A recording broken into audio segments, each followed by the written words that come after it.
Hello, surprise. Welcome back. Um, it's Saturday. All right, not really. If I'm honest, it's actually Friday, but I am alone this evening. It's just me. And so I thought, you know what? I have time and I'm not doing anything. Well, I was going to clean, but then I thought, let's do this instead. Cleaning will always be there. Um, I thought, let's just do a good long read and finish this up, which means that Timmy,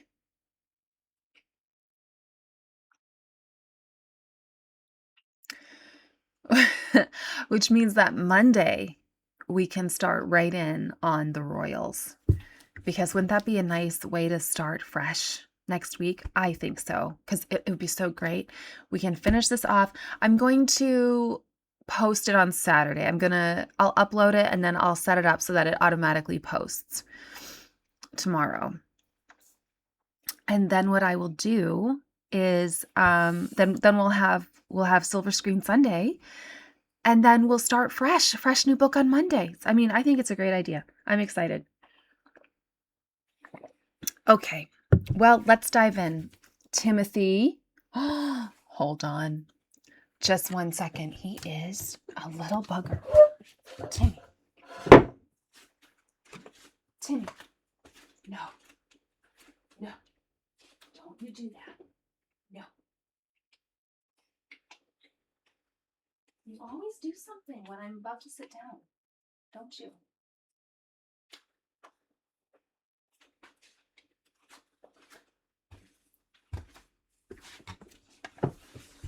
Okay. All right. So yes, let's do a nice long read. Finish this book. And then Monday, we will start fresh. All right, so this is your cue. If you haven't yet, go and get yourself a beverage. You know, I posted a tentative schedule on my channel. But what I'm thinking is what I would like to do is I would like to pre-record Saturdays and still release something on Saturday, because personally, I hate it when my favorite content creators, I mean, I want them to take a day off, but I hate it when it's, Saturday and I'm cleaning the house and I'm like, you know what? I would really like that content today. I guess I could bank it up and save it during the week, but I don't have that capacity yet. So anyway, so I'm thinking maybe at least once a week I will pre-record something and then release it on Saturday, because if you're like me, you might like a Saturday something while you're folding your laundry or cleaning the bathroom or washing your dishes, something like that. So we'll see how it goes. You know what? The longer I have these nails, the more I'm liking them. All right, I've yapped now for almost 4 minutes. The Rowlands. One of Andrew's key financial relationships is with David Rowland, nicknamed Spotty because of his acne, who has a checkered business history. Andrew is known to have been friends with Rowland since at least 2005, when he unveiled a life-size bronze statue of the businessman smoking a cigar at Haviland Hall, Rowland's estate in Guernsey. And there have long been suspicions that Andrew and the Rowlands have been financially in league together. David Rowland has accompanied Andrew on several private visits to the Middle East, and once officially to a meeting of the Middle East World Economic Forum in 2008 in Sharm el-Sheikh.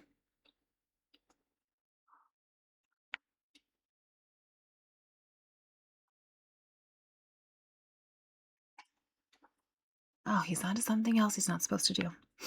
Where they dined with the president of Kazakhstan. In the same year, David and his son, Jonathan Rowland, accompanied Andrew on a trip to Azerbaijan. Afterwards, Jonathan emailed a relative of the president's wife who ran the country's largest company, Pasha Holding. We are business advisors to HRH and travel with him on various engagements globally, where we believe we can operate as independent investors, advisors, with his assistance through his unique network. That's what we thought, isn't it? So all his yapping saying, no, no, no, no, no, no. I have no business interests. I don't use my titles in an effort to secure business deals or to line my own pockets. Well, that right there tells us the difference, doesn't it? Andrew and the Rowlands returned to the country in November. According to local media reports, Andrew has his own business interests in Azerbaijan and Kazakhstan. Leaked emails show that Pasha invested $5 million in a fund controlled by the Rowlands that had an account at Bank Haviland, a bank set up by David Rowland to provide private banking and wealth and asset management fund services to private clients and institutions. Prince Andrew opened the bank in 2009. In September 2009, on a trip to Saudi Arabia, leading a delegation of more than 20 vice-chancellors from UK universities, Andrew lobbied the King of Bahrain to help Jonathan fulfill the Rowlands' plan of launching a Middle Eastern banking operation, one that Andrew was due to have a stake in. The man who was approached to facilitate this business was Steve Harrison, Andrew's former assistant private secretary, and now working as the executive director for the Bahrain Economic Development Board. Rowland claimed in his communications that Andrew was facilitating the whole project, and arrangements were made for the Duke to accompany the Rowlands to Saudi in mid-November to discuss Bank Haviland opening a branch in Riyadh. According to the court circular, Andrew arrived in Riyadh on 14 November in his role as the UK's Special Representative for International Trade and Investment. Oh, what a coinky-dink. Jonathan Rowland then emailed Prince Sultan bin Salman bin Abdulaziz Al Saud, the second son of King Salman. HRH suggested that you might like to become our partner in KSA and, like him, have an involvement in the operation we create. Rowland claimed the Rowland family had been investing globally for 45 years through offices in London, Guernsey, and Luxembourg.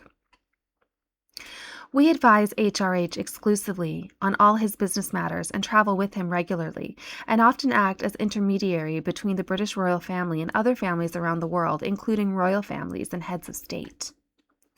Rowland concluded, with our close links to HRH DOY, Duke of York, we have many opportunities and possibilities other institutions, families are unable to execute.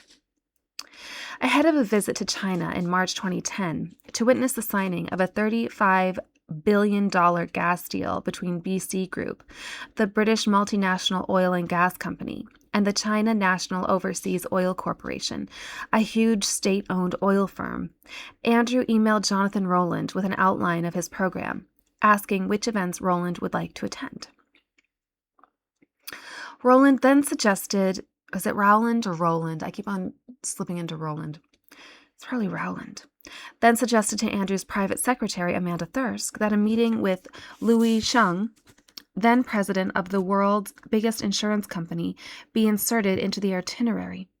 Ping An is the largest insurance company in China and a good partner for all of us going forward. Rowland had already met Chung at an event in Shenzhen in February, but now wrote to him, I would like to explore ways of working with Ping An in the future, and would like to invite you to meet with me and HRH Prince Andrew in Beijing in March. The Rowland family are the exclusive advisor to HRH and all his business interests and investments. According to the court circular, one of Andrew's first appointments in a packed program on his Chinese visit was with Mr. Chung. Rowland was afterwards passed by Amanda Thirsk a copy of a Foreign Office diplomatic cable intended only for government officials detailing Andrew's one-to-one conversations with senior Chinese politicians, information that is still not in public domain. Royal accounts show the cost to the taxpayer of Andrew's flight to China, and then on to the United Arab Emirates for a day to attend the Dubai World Cup horse race, was £23,586. The visit cost UK Trade and Investment another £7,700. For Jonathan Rowland, the visit had opened doors and helped forge potentially important business relationships. In 2011, David Rowland paid for a jet that flew Andrew to Saudi Arabia and in the same year flew to Libya with the prince to meet Colonel Gaddafi. Plans to take Andrew on a trip to Cameroon, Equatorial Guinea, and Gabon that year to scout for business had been abandoned when the Virginia Giuffre photograph was published in the press. Disappear for a while, advised Jonathan Rowland. Under the radar. Andrew had a 40% stake in a firm based in the British Virgin Islands called Inverness Asset Management, owned by the Rowlands Blackfish Capital Management, which operated between April 2007 and March 2019, and given to the Duke in return for his contacts and consulting. Contacts of the company, which included royal families, heads of state, government institutions, and wealthy individuals, were targeted as potential investors in a separate investment fund to be based in the Cayman Islands and promised a tax-free income. The prince told Jonathan Rowland in one leaked email that he had proposed using Inverness as a vehicle for Qataris interested in investing in a property company associated with his brother Charles. Chris Bryant, MP, one of Andrew's fiercest critics, felt this disclosure was more damaging than the 2017 Paradise Papers, which revealed the Queen's private estate had been invested in a Cayman Islands fund. This is far more significant because it is a senior member of the royal family engaged in offshore shenanigans. The word that comes to mind is entitlement, really, because he is a duke. He can get away with anything. Andrew Lowney certainly named his book correctly because everyone and their dog has been calling him entitled. Lou Theodore, a businessman based in the Caribbean, claimed Andrew, who knew many of the richest people in the world, had put Epstein and Rowland together to the mutual benefit of all three. After the press questioned why Andrew would have opened a private bank in Luxembourg, Jonathan Rowland wrote to the Duke, Rowland, whatever, in March 2011, told them you attended bank as trade envoy supporting a British-owned business, adding, we just need to reinvent the relationship to circumvent these idiots. When Andrew was facing the sack from his envoy role because of the Jeffrey Epstein scandal, he and Rowland discussed how the Duke might be free to act without much accountability. Jonathan Rowland suggested their commercial activities could continue under the radar. Andrew's response? I like your thinking. The Rowlands and Andrew regularly attended each other's parties and were guests at each other's houses. David Rowland stayed at Balmoral and had tea with the Queen and Prince Charles in the summer of 2010. 4 months later, he paid off £40,000 of the £85,000 Sarah owed her PR spokesperson, Kate Waddington. In 2018, he was a front-row guest at the marriage of Eugenie. Andrew has had a private bank account at Bank Haviland since 2015 and a credit card in the name of Andrew Inverness. He also borrowed £125,000 on average each month, a loan that was extended 10 times before requesting a further £250,000 for general working capital and living expenses in November 2017. That year, Bank Haviland had made an unsecured loan of £1.5 million to the Duke at 8% interest, which, according to documents disclosed to Bloomberg News, was not in line with the bank's risk appetite, but was approved because it could lead to further business potential with the royal family. In March 2018, it was repaid early using £1,503,000 transferred to Andrew from a Guernsey-registered company, Albany Reserves Limited. The company is controlled by the Rowland family. It's just going in circles, isn't it? Between 2017 and 2019, the Duke traveled on David Rowland's £40 million luxury 14-seater jet 5 times while on official royal duties, some of which he combined with promoting Pitch at Palace, or, it was suspected, Mr. Rowland's latest business venture.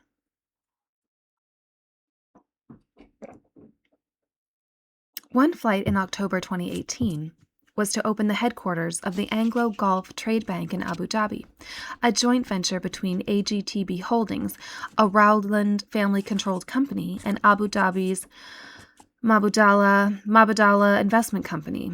While in Abu Dhabi, the prince also attended 3 events for Pitch at Palace.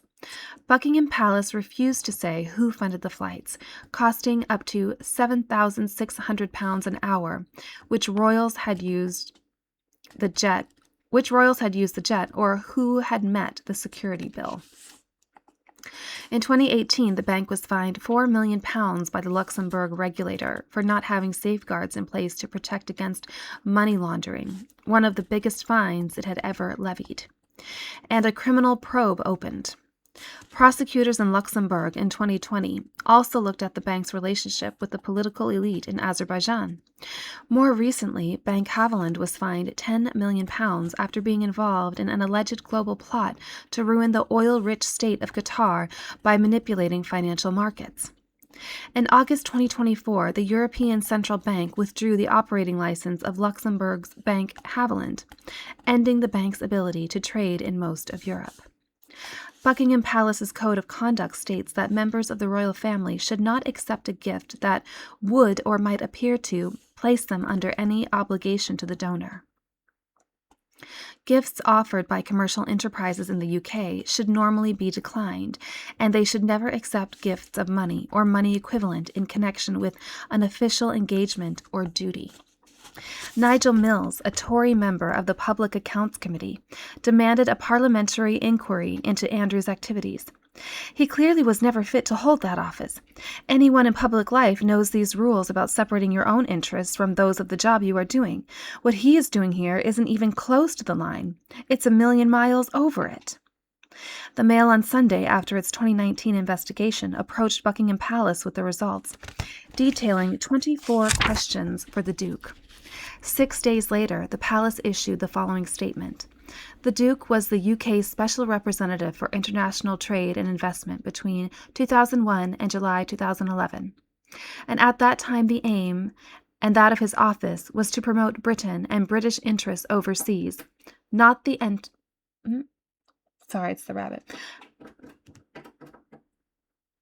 not the interests of individuals.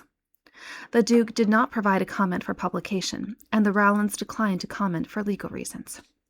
Bloomberg Businessweek conducted its own investigations based on leaked emails, internal documents, regulatory filings, and interviews with 10 former bank insiders, and concluded that for years Andrew had acted as an unofficial door opener for David Rowland and his private bank in Luxembourg. His royal cachet and his role as the UK's special representative for international trade and investment until 2011 helped the Rowland family pitch their services to potential clients from the ranks of the world's dictators and kleptocrats. When approached by the paper in 2020, a spokesman for the bank claimed that none of its current or former clients had been introduced or referred by Prince Andrew, that it had never employed him, and that he was never a paid advisor or ambassador. But the conclusion the Mail on Sunday drew from its own investigations was clear. The paper judged that Andrew had leveraged his status and his wealthy contacts made during the course of official work on behalf of British taxpayers to act as a facilitator, helping businessmen set up lucrative deals all over the world. If so, the deals and the commission he earned on them have remained secret, but last week were cited as an explanation as to how Andrew appears to have amassed enormous wealth. So says the Mail on Sunday. The fight back. In September 2022, the Queen died, aged 96. Andrew, who was heckled as he walked behind her coffin in Edinburgh, had lost his protector. I mean, I think he's a dirty dog, but I probably would have refrained from heckling him as he walked behind his mother's coffin. Personally.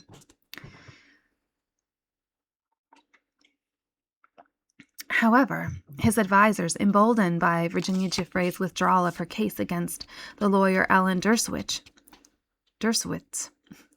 briefed the media of a fight back to overturn the settlement and claimed the Duke would launch an £81 million lawsuit against Giuffre if she repeated her accusations in a forthcoming memoir. David Boies, interviewed by Piers Morgan in February 2023, expressed surprise that the British law enforcement authorities had treated Giuffre's accusations so lightly and cautioned that if Andrew tried to overturn the out-of-court settlement, he could be exposed to criminal risk, since he might have to answer questions under oath. If you lie to an interviewer, you may embarrass yourself. If you lie in a deposition, you go to jail. That's exactly where he should have gone and where he still should go. Look, this eye is swollen. The Daily Telegraph ran a photograph released by Ghislaine Maxwell's brothers showing two grown and dressed people sitting in Maxwell's bath, arguing that one couldn't have sex in such a bath, though that had never been Giuffre's claim. You'd be surprised. The journalist Jay Beecher, Ghislaine Maxwell, Prince Andrew, and his Newsnight interview, Sarah Ferguson and Victoria Hervey, among others, all argued that the picture of Andrew and Giuffre was faked with digital trickery, though how Giuffre could have got access to an image of the prince that no one had ever seen before to put in a mocked-up picture was never explained. And Maxwell, in reply to Alan Dershowitz, questioning its veracity, in 2015 had replied, "It looks real. I think it is."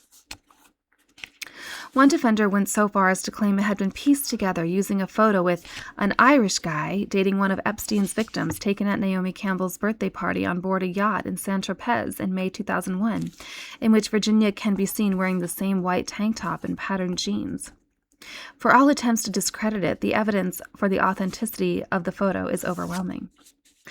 The journalist Sharon Churcher, who tracked Giuffre, originally only known as Jane Doe 102, down to her home in Australia in February 2011, remembers how she supplied the original photo from a white envelope stuffed in a bookcase, along with 24 pages of notes in her childish, lopped handwriting about how she was turned into a little disposable play toy for a royal by J.E. and Ghislaine.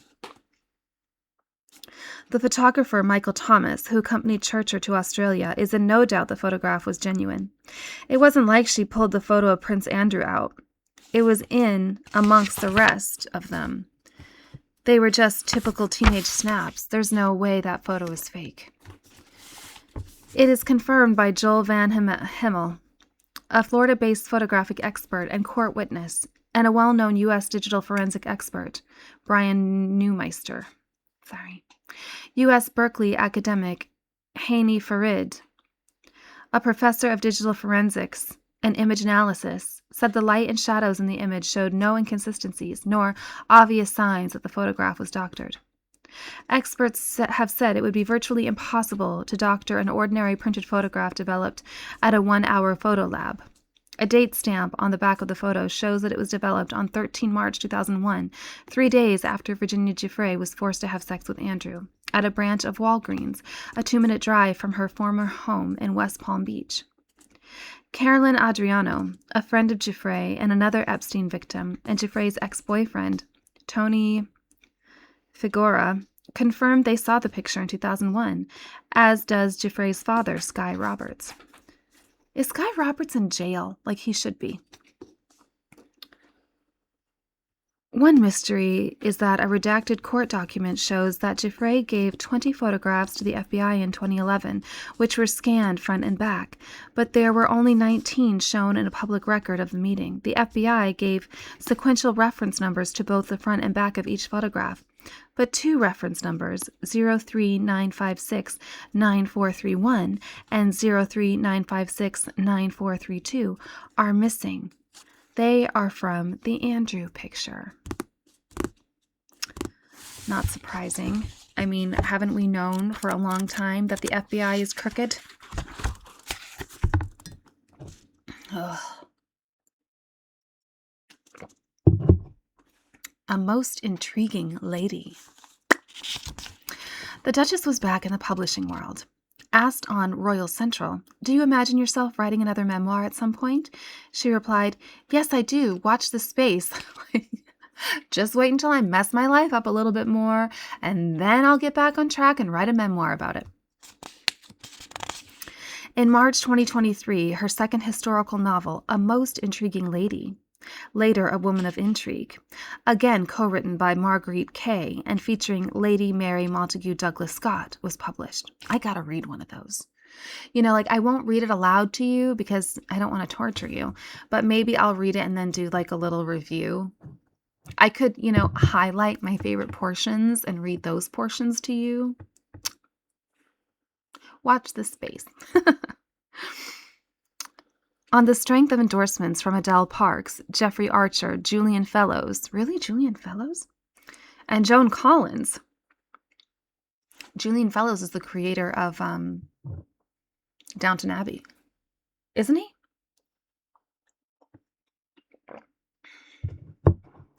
And extensive publicity, not least in Hello. The book again briefly popped into the Sunday Times top 10. Sarah claimed to be in talks for a major U.S. TV series involving both books. But as yet, nothing has been announced. Sir, don't you... No. Don't you think about that. I know. I know what you're thinking, and I don't want you to think about that. Timmy. He's like, "Can I jump from the coffee table onto this?" The answer is yes, he can, but no, he shouldn't. Alongside promoting her book, her tour of television stations was part of a soft diplomatic initiative on behalf of Andrew, with frequent mentions of her close relationship with the late Queen and how the Yorks had inherited the Queen's corgis, Muick and Sandy, on her death. The Duchess claimed that when they barked at nothing, it was a sign the Queen was passing by, and later expanded this to the Queen having been reincarnated in her faithful corgis. Gross. The Duchess continued to reinvent herself, having confessed to Oprah how royal life was not a fairy tale. She now told a newspaper, "The dream of every little girl is to be a princess, and I was a princess, and I loved every minute of it." No, you didn't, because you couldn't shut up about how awful it was and how you needed to be free, let me be free. So no, you didn't love every minute of it. Hindsight, right? The relationship with Andrew continued to intrigue the media. They shared a home and regularly went on holiday together. But as a former courtier explained, it wasn't a romance. They still had separate bedrooms at Royal Lodge. It's more of the deepest form of friendship, a very unusual relationship for a divorced couple, especially to the outside world. But they're utterly devoted and would defend each other to the death. In June 2023, the Duchess underwent a single mastectomy operation. She named her reconstructed breast Derek and the other Eric after cancer was diagnosed during a routine mammogram. But her hopes of breaking into television presenting were dashed after the producers of This Morning decided not to give her a full-time role after she had... Sorry, we've got fire trucks. After she had made a guest appearance. A source on the show said Sarah's performance divided opinion. At worst, it was a complete and utter disaster. Unfortunately, she's not a natural. There was more bad news for Andrew in an April 2023 poll of 1,569 people for one national newspaper, when he was voted the least popular member of the royal family, with 80% saying he should be removed from the line of succession, and 90% arguing he should not receive monies from the sovereign grant. Only 2% of respondents felt he had made a positive contribution to the United Kingdom, and over half said he should not be allowed to attend the coronation of his brother Charles. In January 2024,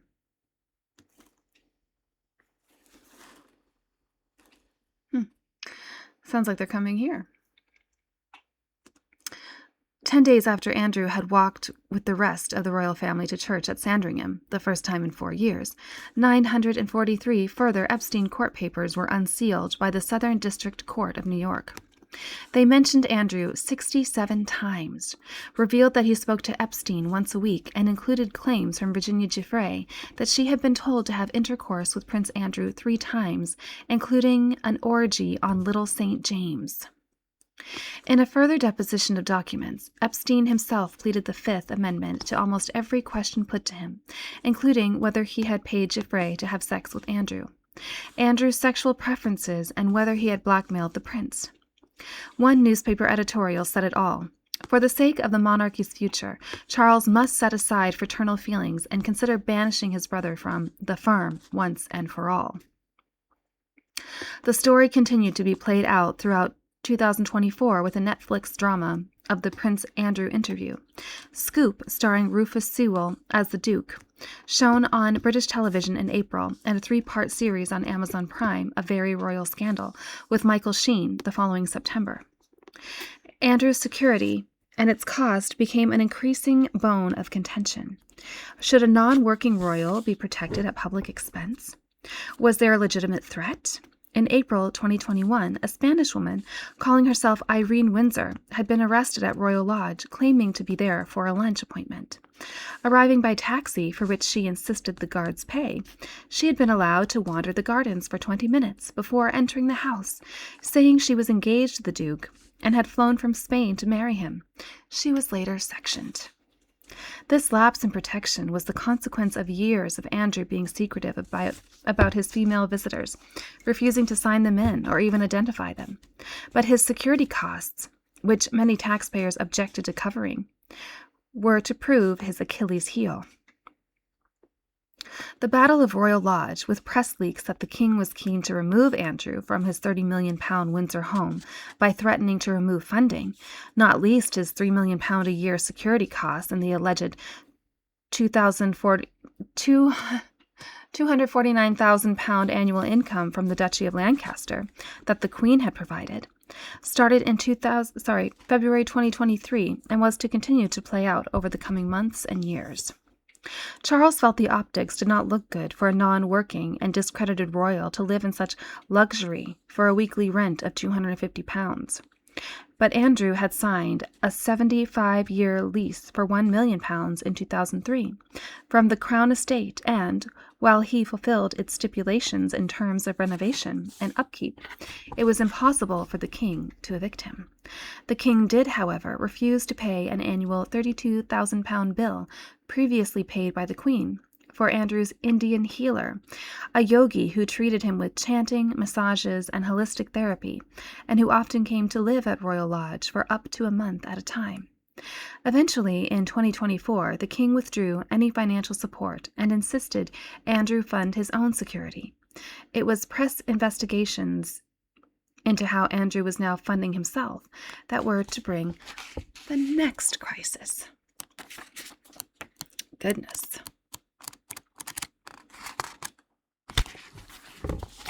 The alleged Chinese spy. In December 2024, a failed appeal to the Special Immigration Appeals Commission revealed that a former business advisor to Prince Andrew had been banned from Britain on national security grounds in 2023, identified only as H6, a 50-year-old man.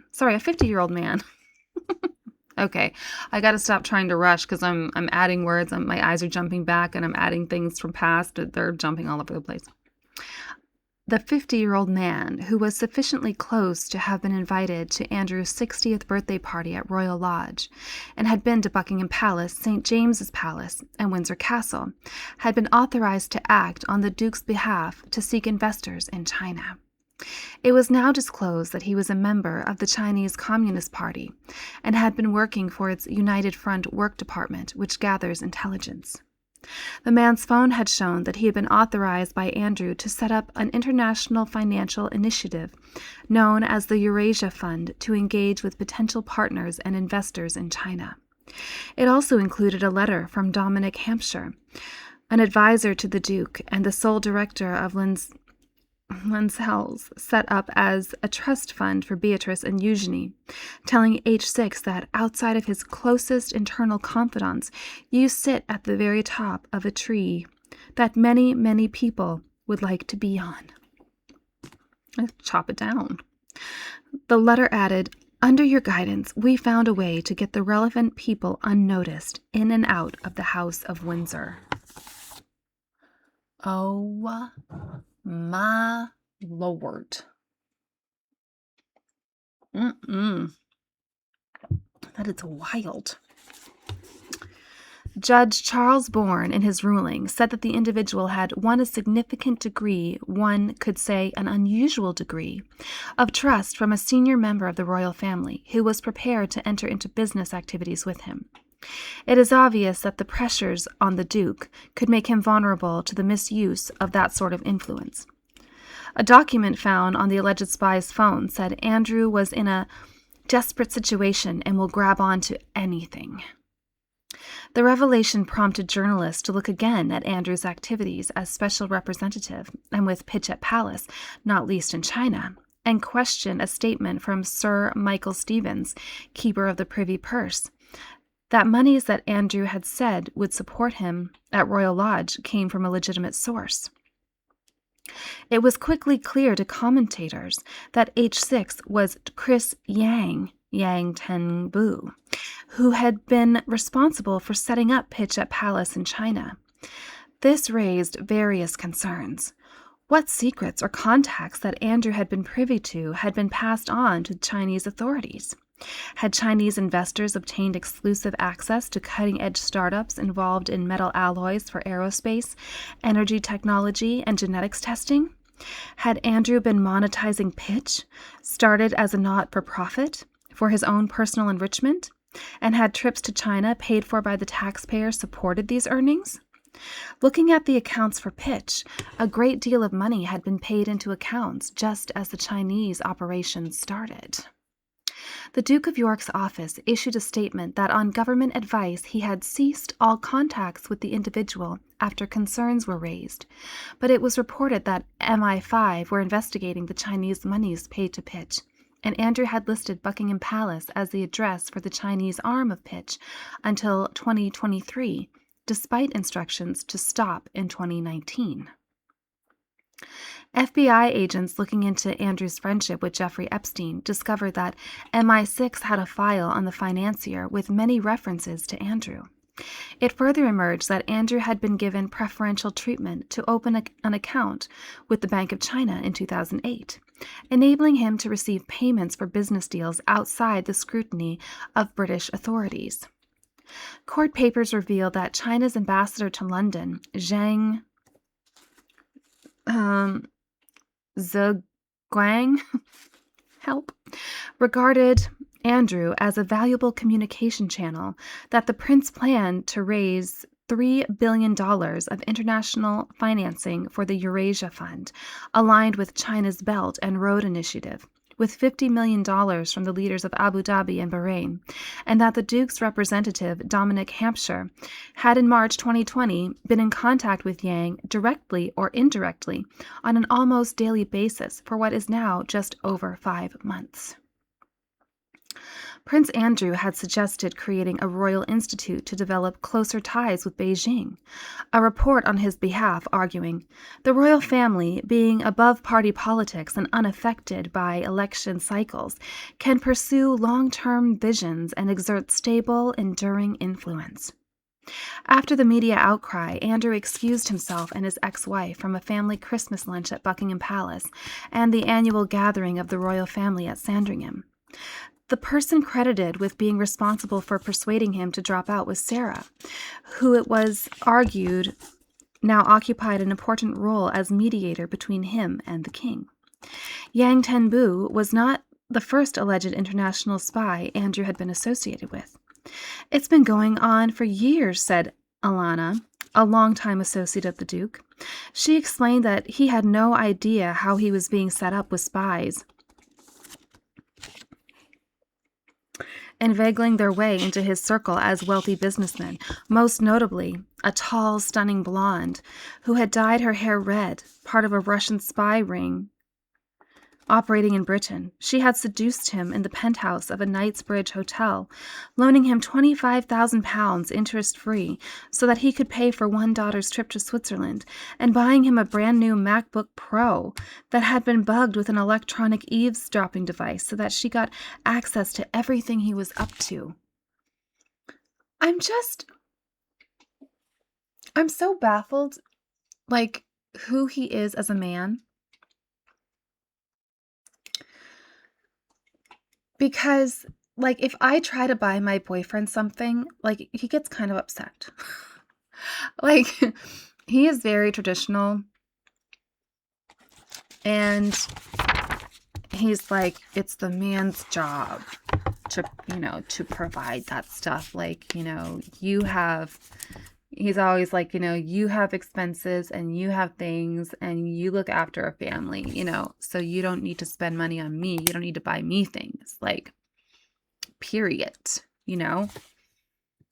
And it really, like, sometimes, like, I do get him, like, little things. Like, more often now, like, I'll just cook something for him and give it to him because he doesn't seem to mind that so much. But it's like, sometimes if I have purchased things for him in the past, like, he's thankful, but at the same time, it sort of, like, wounds his pride in a weird way. Because he's like, I'm supposed to get you things, like, not the other way around. And so it just really strikes me odd that Andrew, as a prince of England, just had no pride. And he's like, yay, new MacBook Pro. Like, what are you? Like a 20-year-old college student? You can get your own laptop? It just really is strange to me and embarrassing. And it just further makes me think that he's just not all there. Like, there's something not functioning in his brain. There's some sort of disconnect. Because when my man, like, he was just doing one of his blocks because he's a diesel mechanic and he's working on his Red Seal. And when he did one of his blocks recently, I lent him, like, his laptop needed a new battery, and, he was already paying tuition and all this stuff. And I had two laptops. Like, I had an old one that was fully functional, just old and clunky. And then I had, like, a relatively new one. And, like, I didn't need it because on my campus, like, I work on my campus in the library. So, I have access to a million computers. And so I gave him access to mine. Like, I gave him my laptop bag and I gave him my laptop. And I was like, just use this. Cause when you do a block in trades, it's like 3 months, like 3 months at a time. So I'm like, 3 months, like, that's nothing. Like, I don't need this for 3 months. And even he had a problem with that. Like, he did it, but he still, like, I swear every week he was like, I'll bring you your laptop back.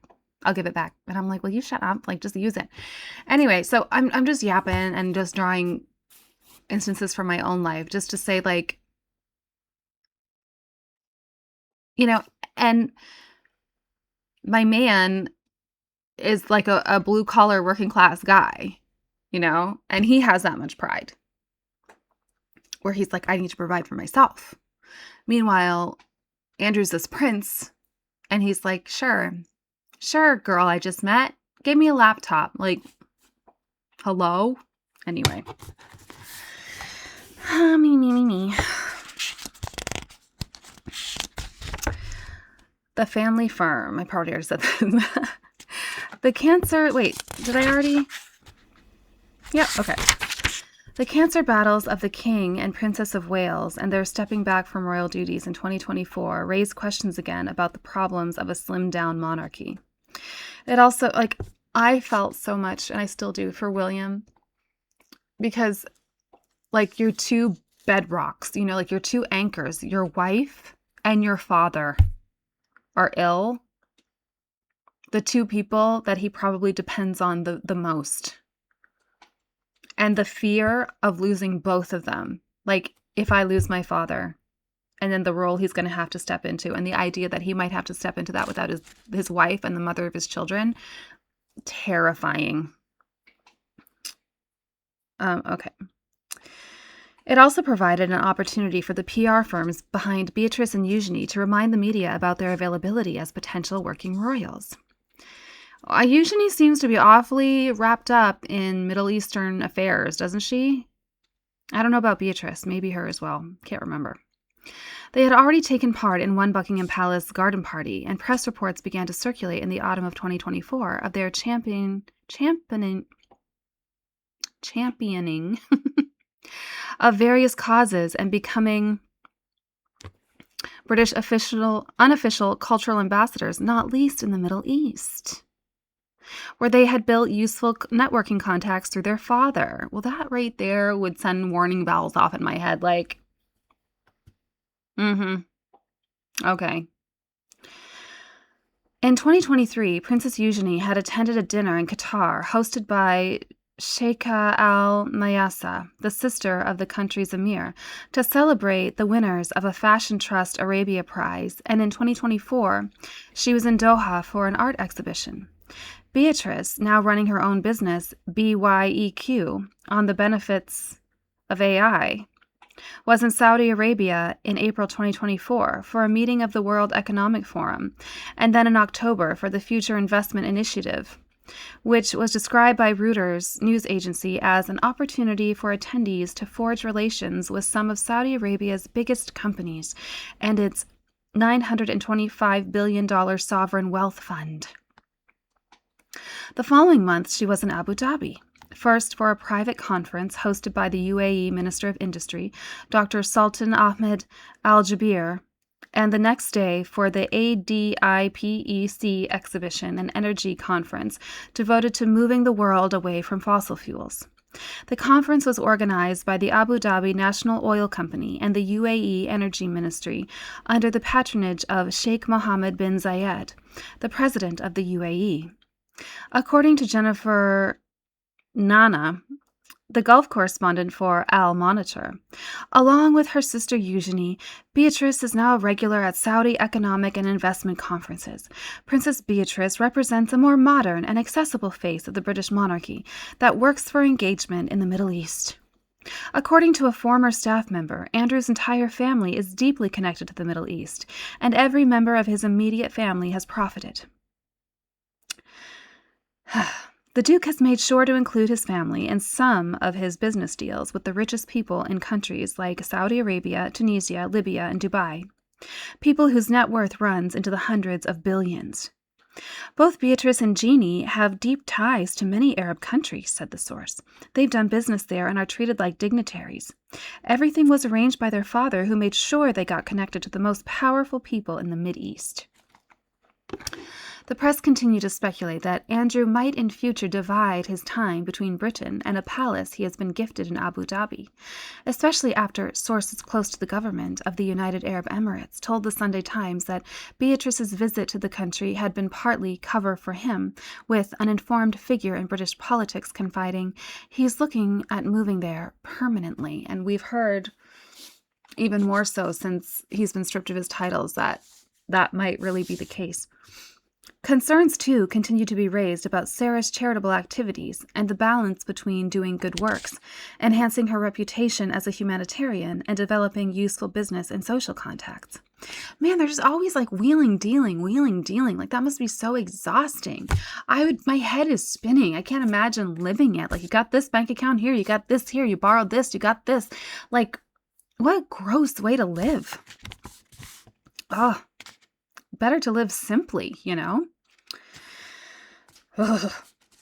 In October 2024, she had become a founding ambassador of the Youth Impact Council, a nonprofit designed to facilitate intergenerational dialogue with a particular focus on climate change and social justice. Its funding, believed to come from a Middle East ruler, was opaque. The following month, she launched a campaign from Samoa, in conjunction with a global organization, The Greater Good, to move to plastic-free nappies that are 100% compostable. She also helped promote the Telegraph's Christmas appeal for the Teenage Cancer Trust, the Independent's Brick by Brick initiative to provide housing for those escaping domestic violence, and the Sun's Christmas Wrapping for Kids, using her profile to highlight various charities. Cynics added that such close relationships with the media did no harm to how she was portrayed. Criticism also focused on Sarah's repeated claims to have been close to the Queen, whom she called the boss and more my mother than my mother was, and how she inspired me every minute, which was disputed by those who had been close to the monarch. Kind of like how after Diana's passing, she's never stopped yapping about how close they were, even though it was clear that they had fallen out. Which also, you know who else does that? Is Jada Pinkett Smith with Tupac. And they were on the outs. Like, they were no longer close. Like, their friendship had broken up. And she'll still be like, oh, me and Tupac, so close. Like, girl, you're just... It's like, we hardly ever hear from his actual fiance at the time. But Jada Pinkett Smith will never shut up about their relationship. It's like, yeah, that was over. Okay? Just accept it. Anyway, that's a whole other tangent. Eventually, we're going to read the Tupac book because I really want to get into that. All right. Andrew's money-making activities also continue to attract news headlines. In February 2025, it was revealed that he had come to a commercial agreement with a Dutch-based firm, Startup Bootcamp, to monetize the contacts he had gained from his Pitch at Palace initiative. A spokesman said he will earn money from each deal SBC secures from his Pitch at Palace work, and the windfall will help enable him to hold on to Royal Lodge.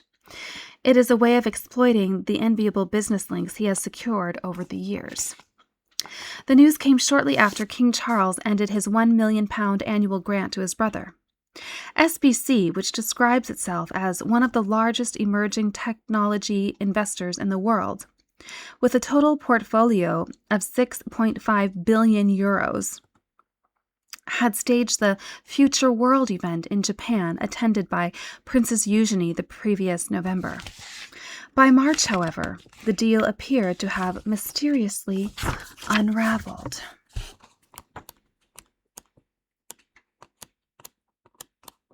We're almost done. Randy Andy. At Gordonstown, Andy had been given the nickname Randy Andy, and it had stuck with him throughout his life. He is supposed to have slept with over 1,000 women, and has never had trouble attracting girlfriends. According to a friend, he doesn't drink, he doesn't smoke, and he doesn't take drugs, and never has, but sex is his big thing in life. Yeah, he obviously has an addictive personality. He was known as Randy Andy for a reason when he was younger, and it's never really stopped. Traveling all over the world as the UK ambassador and for other royal duties has given him access to some beautiful women, and he's taken full advantage. Journalist Ian Halpern claimed he shagged porn stars, actresses, models, athletes, politicians, and bartenders at clubs. There's even a long-standing rumor that he was having an affair with one of his household staff members when he was still married to Sarah Ferguson, the Duchess of York. Among the women whose names have been linked to his are Cabina Baudet Wellman, whose mother was supposedly one of Prince Philip's lovers, the former supermodel Christina Estrada, the American socialite Cornelia Guest, the CNN anchor Felicia Taylor, Michael Caine's daughter Nikki, the Macedonian pianist, model, and actress in Mission Impossible Maya Dokic, the skincare entrepreneur Amanda Cronin, the fashion designers Alexandra Weston and Amanda Wakely, and the fashion entrepreneur Maxine Hargreaves Adams. One of the most important, if short-lived relationships came in 1998 with Aurelia Cecil, daughter of Lord Amherst and a direct descendant of Henry VII. Aged 23, she had set up her own PR firm, Aurelia PR, which she had sold within a few years for £4.2 million. She had been instrumental in encouraging Andrew to lose weight, and become less reclusive, not least by fronting the NSPCC's Full Stop campaign aimed at eradicating violence against children. Though within a year their relationship was over, they have remained good friends. The television personality and Conservative MP Esther McVey dined with him several times in his private apartment at Buckingham Palace in 2005, after they met at a charity event. But according to a friend, what she really remembered was not the candlelight nor the prince's charm, but going for a spin in Andrew's car, and him producing a zapper, which changed the color of the traffic lights. Now that impressed her.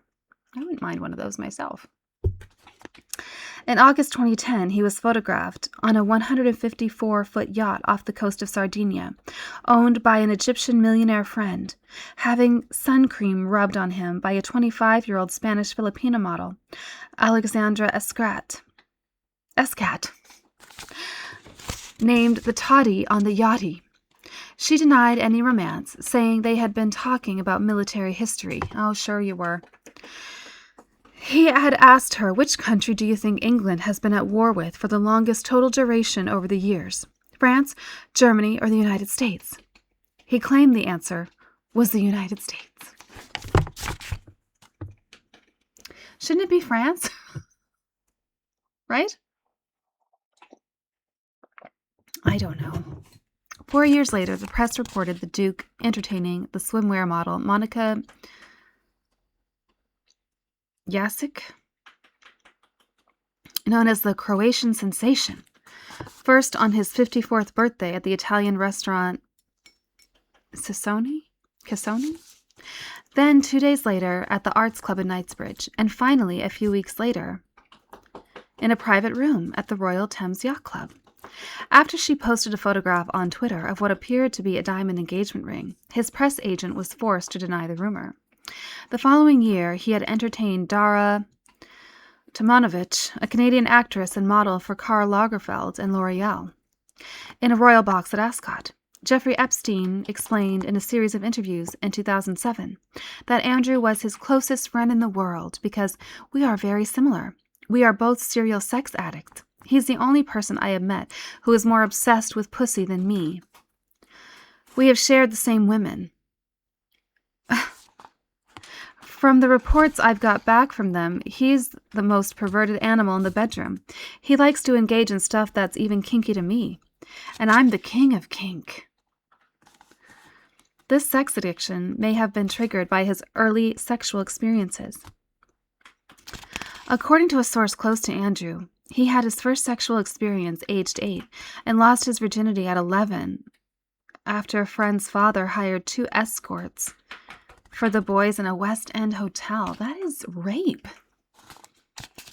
That's not a sexual experience. Okay, just one second. The rabbit's into something. Okay. Andrew told the source that was the moment when he lost his virginity and realized that he was obsessed with women and what he described as the penetrative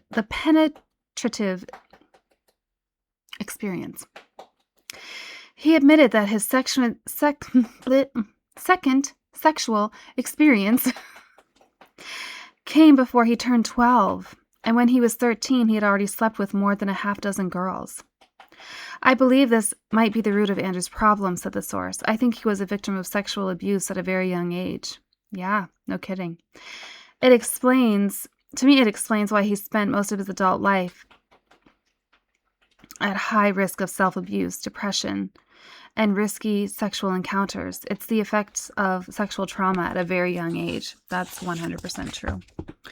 One 20-year-old model who met Andrew at a charity function in the late 1980s when he was still married remembers twice sleeping with him at a hotel before being whisked to Mustique.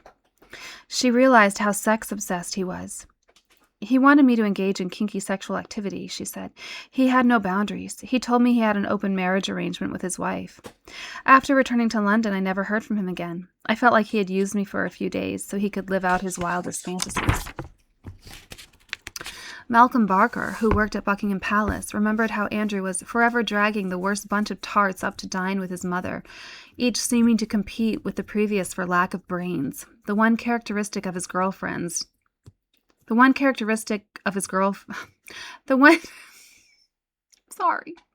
The one characteristic his girlfriends did not lack, though, was ample breasts. Out of all the people who stayed at the house, the most enigmatic by far was Prince Andrew, said Jeffrey Epstein's longtime housekeeper Deborah Gale, who worked on the island and in Florida for Epstein. She called the Duke a mainstay at the Palm Beach house, and from his room it was clear that he had a lot of female visitors. I once found sex toys on the floor and women's panties in the bed, said Gale. I just didn't expect that type of behavior coming from a man who seemed to be like Prince Charming when you'd first meet him. Gale said Andrew kept newly wrapped women's pantyhose, lingerie, and sandals of several sizes in his closet at Epstein's home. It was weird seeing all that, she said. He certainly was not an easy person to figure out. It appeared he had all types of fetishes. It was because he had no trouble picking up women that he made little effort and projected a sense of entitlement.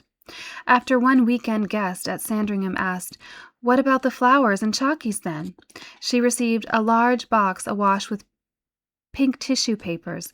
Buried deep within, she found an apple and a single chocolate. A female friend of the journalist Christopher Wilson told him that their encounters would frequently involve little more than a telephone call from the Duke, a trip by the girl to an off-license for a bottle of champagne, a taxi ride to Buckingham Palace, a perfunctory act of love, and a muttered goodbye. Well, yeah, that's called a booty call, babes. That's what the rest of the world's doing.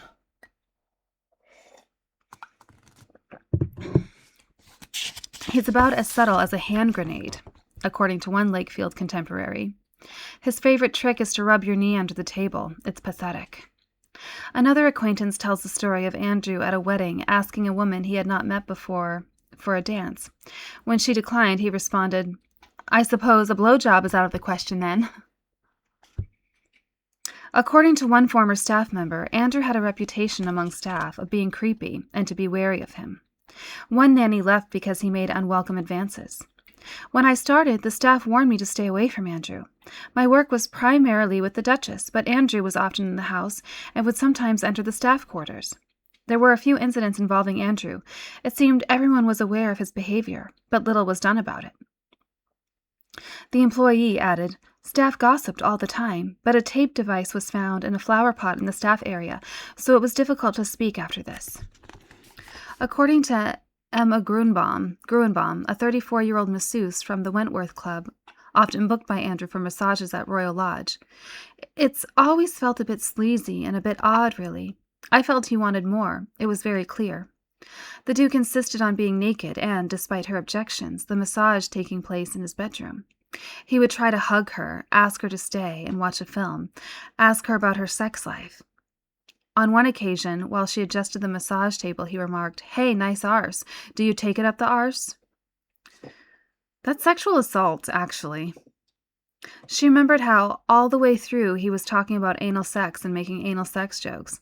He asked when I had last had sex, and went on and on. That's just not normal behavior for a professional sports therapy session. He was a constant sex pest from the start. But as a family friend told journalist James Whitaker, "Sure, he's a good-looking fellow and a shocking flirt, but he's not a hunter of women. To be honest, he rather expects them to come to him, but when they do, he shows himself to be bone idle and not very socially adept at chatting them up." This was why Mala Lindsay's role arranging girls for him was so important. Otherwise, his technique was to use his staff. He would spy out an attractive ballerina at the Royal Ballet and then send his PPO to the stage door to invite her to meet the prince. Other variations included sending aides to invite girls to his table at China White, or come to his hotel suite when abroad. One of his lovers claims, "The sad truth about Andrew is that he is not a Casanova at all. He has been dumped by most of the girls linked to him because he is a bore. Let's just say that in the bedroom department he is a bit of a letdown. Few of his relationships have lasted, partly because he has a low attention threshold, and partly because women quickly tire of him. Though many have dumped him, when he does so himself it is ruthless. He simply does not take their calls." One of Andrew's former employees said he dated several wealthy British women. The Duke of York was never concerned about love or intimacy with these women, Andrew's former assistant said.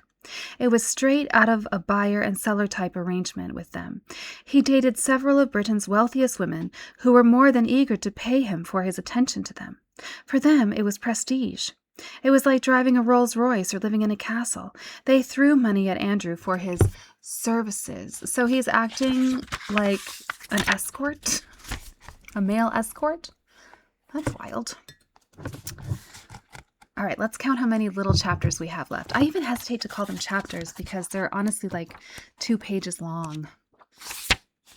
Okay, 1, 2, 3, 4, 5, 6, 7.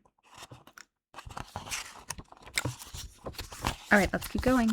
Strange behavior. Andrew's behavior has long excited comment. The writer, Craig Brown,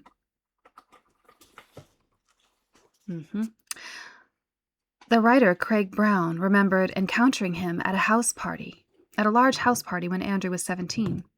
Over breakfast, 3 pretty girls who were sharing a bedroom told the rest of us that the prince had barged into their room in the early hours of the morning, saying, "There's a ghost in my room, so I'm going to have to sleep here." Needless to say, they booted him out, and for the rest of his stay, he was that stock figure of English comedy, popularized by Benny Hill, the pompous oaf whose lascivious moves make him a laughingstock. A more recent variant from a society journalist was him walking uninvited into one girl's room and then into the ensuite bathroom where she was brushing her teeth and proceeded to lecture her on the correct way to brush one's teeth. His favorite activities at house parties were playing choo-choo trains, where everyone danced around the room in a conga shouting choo-choo, or games in which pieces of fruit were passed from under one person's chin to the next. Oh, that's an old game. Now, if you ever watched Charade or Charade with Audrey Hepburn and Cary Grant, there's a great scene where they go to a club together. And that's a game that they play, and they're passing a big orange from person to person. And maybe we'll watch that sometime. Well, not for a while because I've seen it a million times, but maybe sometime we'll watch that for Silver Screen Sundays. And anyway, and Cary Grant is trying to pass it with this lady, and it keeps rolling down her bosom, and then he's like awkwardly trying to oh, I think I've played that game myself, actually. It's a thrill when you get to play it with someone you're very attracted to.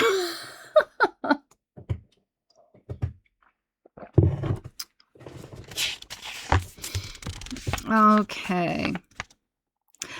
Another woke up one morning with a fire extinguisher pointed at my face, behind which was the face of a foolishly laughing prince. She told him to go away and later discovered he had played the same trick in all the girls' rooms. One friend of his explained, "He's a nightmare to sit next to at dinner. He makes all those ghastly jokes about whether you're wearing knickers, and you can't tell him to sod off." Why not? I would. Adding that his jokes were so lavatorially disgusting, everyone was aghast. "He is easily the most boorish man I have ever met," said a titled lady of his generation. She recounted being at a dinner at Windsor Castle, and the prince asking a girl of about 18 what she did for a job. He asked her in the snootiest way, and when she replied that she was a secretary, he looked at everybody around the table and said, "How terribly uninteresting. Is that the best you can find to do?" I'm an idiot. A strong and juvenile characteristic appears to be to take advantage of his position to humiliate others who may not be able to respond. At one society event in 1992, he unzipped Tanya Breyer's evening dress the full length of her back. That's also assault. Maybe not in 1992, but nowadays it would be. Journalist Peter Chapman remembered an incident at the opening of the new Lincolnshire Regiment's museum, a grand occasion, full dress medals and so on. Major General Dick Gerard Wright, whose son had worked for the Yorks, had trouble turning the pages of his script with his white gloves, so he took them off finger by finger laboriously. Prince Andrew, beaming, leapt to his feet, strode across the platform, seized the white gloves, and calling out in a loud voice, "You won't want these now, Dick," hurled them into the audience. There was a moment's silence, and then mercifully and respectfully some laughter. Andrew's idea of fun is to get guests to close their eyes, then place an open tube of mustard between their outstretched hands. or he will tell his victim to make a wish and clap their hands. The spectacle of someone receiving a face full of mustard gives him great joy. At one dinner party, he sniffed the pâté served as first course and turned to his right. "This pâté smells. What do you think?" His female companion leaned forward to smell it, and he promptly pushed her face into the dish. Sometimes, partly from boredom or mischievousness, he simply wants to provoke a reaction, a characteristic going back to childhood, dancing lessons. There is a story of how he once walked into a room where people were watching TV. He changed channels, paused, then walked out. Like, in 1981, the Queen, as a reward for his getting his helicopter wings, gave him an Egyptian holiday. President Sadat loaned the presidential Mystere jet to take Andrew to Hurghada on the Red Sea for a couple days at the Club Med, and thence to Luxor for a short Nile cruise, though he was rumored to be more interested in the wife of one of his fellow guests. Sir Michael Weir, the British ambassador to Egypt, then laid on a party for him with local high society. Accounts of what happened next vary, but according to Sir Michael, Andrew jumped into the pool fully clothed, and, along with Sherard Cowper-Coles, threw the hostess in too. She emerged in a dripping party dress, bedraggled and despondent. What? There is a theme of jumping fully clothed into pools, is there not? Like, Fergie did it, Diana did it, Andrew's doing it. Like, they seem to think that this is just a hoot. This is like the pinnacle of bougie, fun behavior. Woohoo, everyone jump in the pool. I don't know. I'm not a laddie, I'm a prince. Andrew has always had a strong sense of status, but been unsure otherwise of his identity. As a child playing on the decks of Britannia, when addressed as laddie by a sailor, he replied to the much older man, "I'm not a laddie, I'm a prince." And this problem of deciding when he is a prince and when a normal person has bedeviled his whole life. One young woman, after a house party in Dorset, complained, "One minute you're having your bum pinched, and the next minute he's reminding you he's your Royal Highness." Honestly, Meatloaf had the whole thing down pat. "I don't care who you are, Jack, you're going in the moat." He seems to be the only person who was like, "No, I don't care."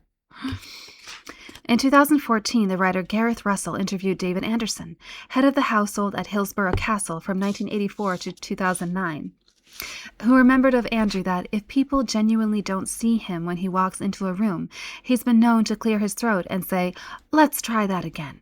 Leave the room and come back to make sure everybody in it stands, bows, curtsies as protocol requires.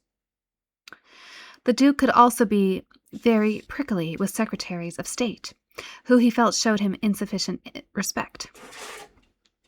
Oh, that rabbit scared me.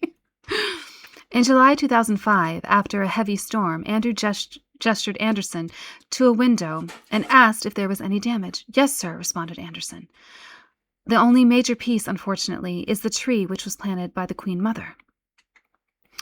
This was followed by silence. Andrew turned to face his head of household, and, with eyes like George III, said, "By who?" Queen Mother is for the public, etc. Queen Elizabeth, or full QETQM, used in-house. "Do you mean by my grandmother?" "Yes, sir, I apologize, spluttered Anderson. Andrew's voice turned from cold to mocking. "Do you mean by Queen Elizabeth, the Queen Mother?" "Yes, sir, I did. I am very sorry. That was a slip of the tongue." "How long have you worked for us?" Anderson remained quiet until he realized that it was not a rhetorical question. "I joined the royal family service in 1984, sir." "And you still don't know the proper way to refer to my grandmother? You fucking imbecile. Get out." Once playing golf in a group of 4, Andrew hit an especially good shot onto the green. One of the golfers said, "Good shot." Without a second's gap, PA replied, "That's good shot, sir, for you." Oh, God. The prince has remained totally out of touch with reality. Lucy, a former stylist who dated him, remembers him as respectful, sexually a little keen, but perfectly straightforward. Though he had a particular fondness for 4-handed massages where 2 women work on you at the same time. What particularly surprised her was that when she offered to take him to the cinema on a date, saying that she would buy the 2 tickets, he expected that she should buy them all.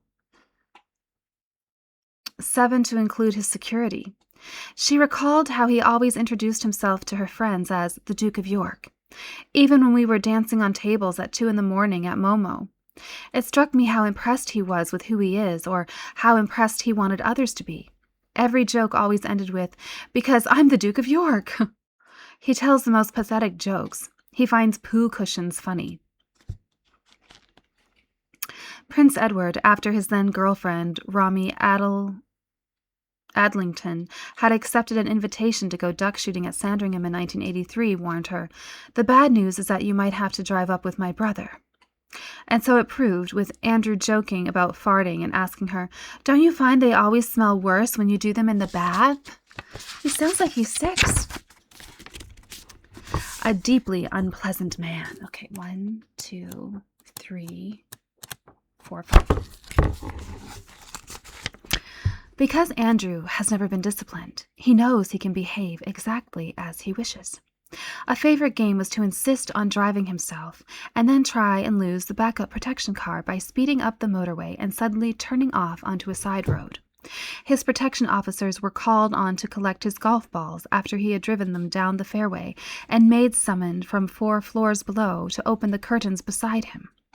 He once called a television technician at night to show him how to work the remote control on a TV set at Sounding Hill. Wendy Barry, the housekeeper at Highgrove, whose son worked at Buckingham Palace, noted that for the Duke, staff were basically invisible, there to serve and not to question his actions. She pointed out his thoughtlessness as upsetting most of the housemaids and valets who worked for him. Apparently, his bedtime habits as a single man left a lot to be desired, and a collection of scrunched-up soiled tissues usually lay scattered around the bed each morning for staff to collect after they had made up his bed. That's such a guy thing. Gross. A royal aide described him in 2021 as a deeply unpleasant man. The difference you see between him and the way Prince William and the Prince of Wales treat their staff with respect, straight out of the Queen's handbook, is stark. Colin Burgess, who served as equerry to the Queen Mother for many years, made the distinction. With Andrew, there was a wrong way and a right way, and that was that. It was obvious to Burgess in the way the royals viewed the Queen Mother's staff. For Charles, they were her companions, but to Andrew's staff were just employees and were to be treated as such. Charles saw my role as more of a social one, said Burgess, while Andrew saw me as the Queen Mother's equerry who organized trips and oversaw various aspects of her correspondence, and that was that. I saw Andrew about once a month when he came to visit Clarence House, and he would talk to the staff, including me, as an officer talks to his subordinates. He would say such things as, "I want this done, and I want it done now," or "have that done by such and such a time." I remember him always saying, "Do it," which was his catchphrase of sorts. I'm so sorry, I had to sneeze. If Andrew came to visit the Queen Mother, he showed no interest in the staff and their personal lives. In all honesty, recalled Burgess, he wasn't a particularly nice person. I remember nearly telling him where to go when he came into Clarence House and wanted something wrapped. He looked at me and barked, "You, wrap that," and pointed to some object. I just thought, "You rude, ignorant sod," and felt like decking him. Everything revolves around Andrew and is about him. One woman who met him at a party in Saint-Tropez said, "He doesn't have much conversation other than himself." The journalist, Petronella Wyatt, first met him at a society party in the country in the 1990s when he behaved like he expected to be treated royally. He was self-important, insisted on deference, and had no self-awareness. "He reminded me of Princess Margaret, who thought she was more royal than the Queen," said Wyatt. "He talked and you had to listen, and ignored all attempts to change the conversation. He was as charming as a bull in a china shop and continued to make inappropriate jokes. He's the most out-of-touch royal I've ever met, and I've met lots. He really does believe in the divine right of kings." Andrew has always felt the rules did not apply to him, beginning with roll call at Gordonstoun, which he often missed. Stories abound of him being banned by golf clubs because he ignored golf club rules on the use of mobiles. Tim Riley, a Cambridge graduate and the vice president of Kroll, remembers meeting Andrew in Russia when he was a trade envoy. Even they were stunned by his undisguised avarice. On one occasion, he was angling to be given a Fabergé egg when on an official Kremlin Museum treasury tour. Putin could finish Andrew and the royal family any time he likes with photos, tales, and evidence he no doubt has on Andrew in Russia. In October 2005, Andrew refused to go through a security scanner at Melbourne Airport on a private visit en route to New Zealand, claiming that lack of respect had been demonstrated. Eventually, after being refused permission to board,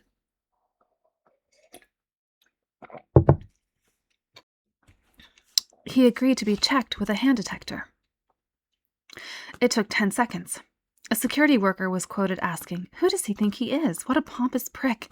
Everyone has to go through security screening. He should be happy to do so and set an example." Oh, sorry, y'all. I've been choking. And there is a history of road incidents. In 2002, the Duke was stopped by police for speeding at 60 in a 40-mile-per-hour area, rushing to catch a plane to Scotland to watch the Open Golf Championship.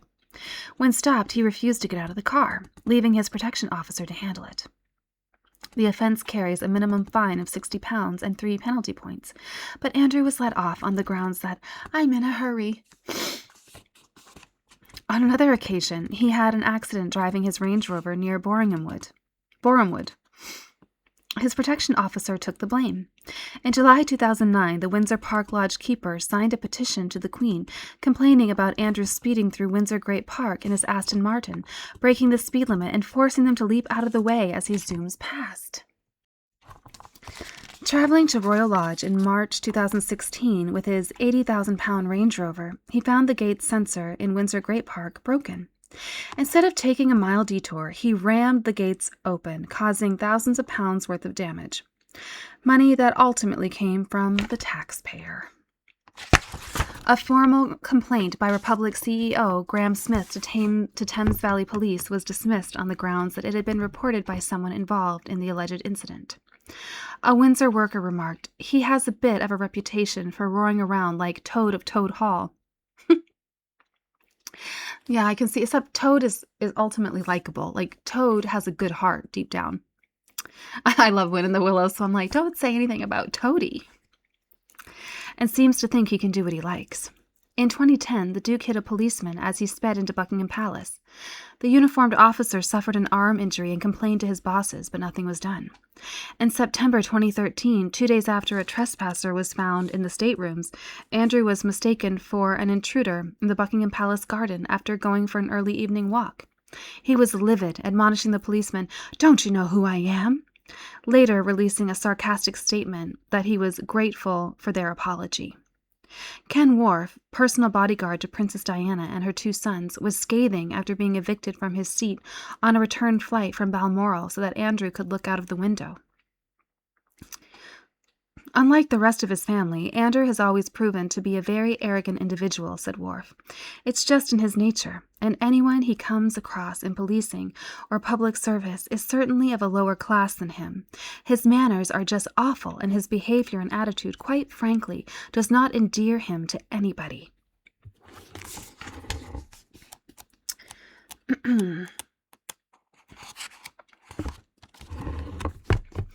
Why can't they divert that train to Birmingham?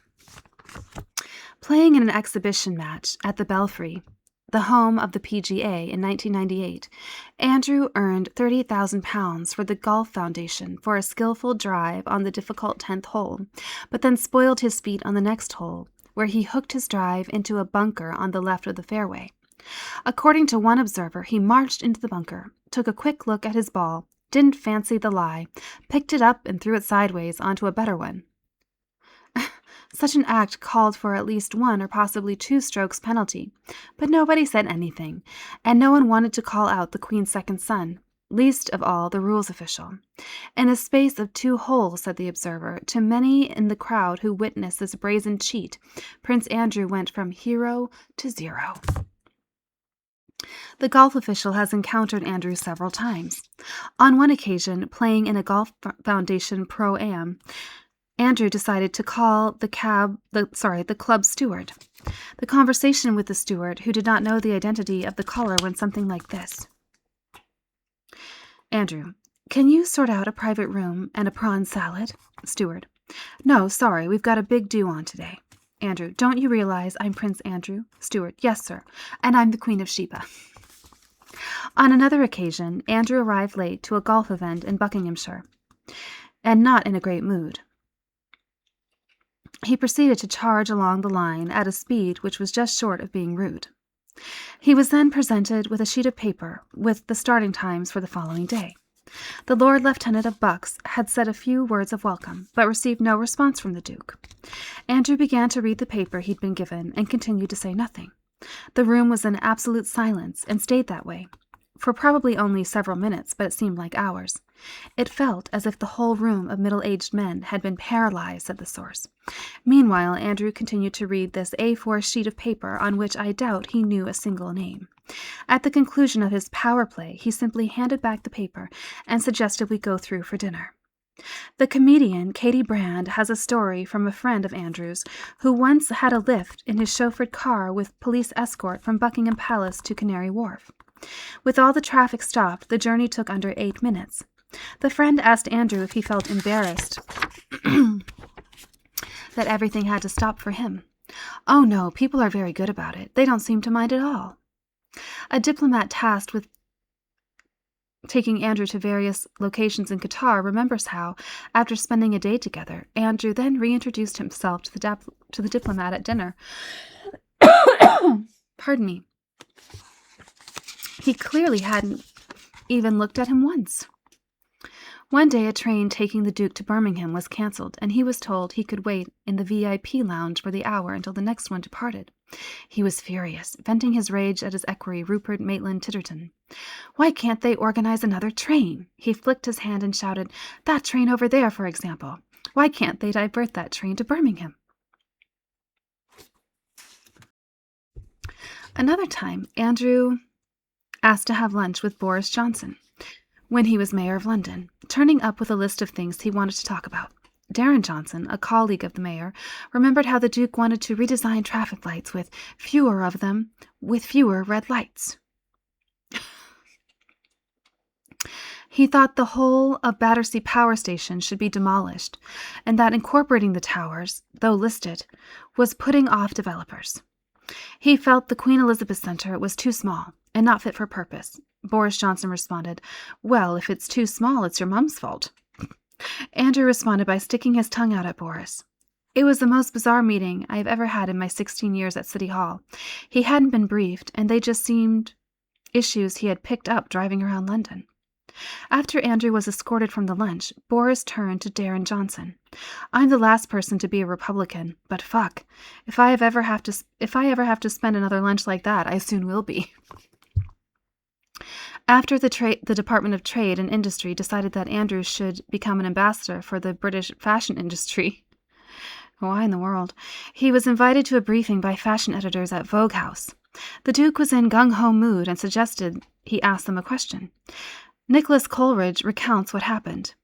If you were steering an 8,000-ton Daring-class destroyer into harbor, how far in advance of reaching port would you shut down the engine? Asked Andrew. Now, come on, ladies, don't be shy. I want you all to guess. The fashion editors all looked at each other in puzzlement. Eventually, editor Alexandra Schulman suggested 500 yards. Her fashion director, Lucinda Chambers, went with half a mile. Editorial director Anna Harvey, 1,000 yards, and Kate Reardon of rival magazine Vanity Fair suggested a mile. The answer was more than a mile, but time had run out, and it was time for Andrew to leave. He's just being a dick.